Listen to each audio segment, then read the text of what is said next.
Мы сейчас рискуем. Алинин соонун рубашкасын булгатабыз. Марко Поло Да. еще. Взяли йод, вот видите, у меня и на руках остался, да? Ты же один полезен?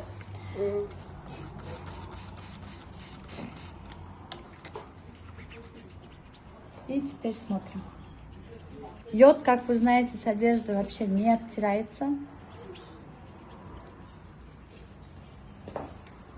Да, салфеточка есть.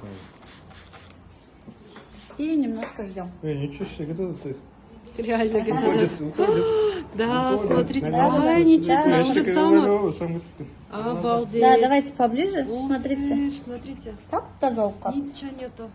Капец, да? Работает. Вот, и оно очень круто работает, поэтому у нас еще есть такие средства для рубашки. Жакаларына эркек балдардын колтугу тердегенде желтые пятна остаются. У девочек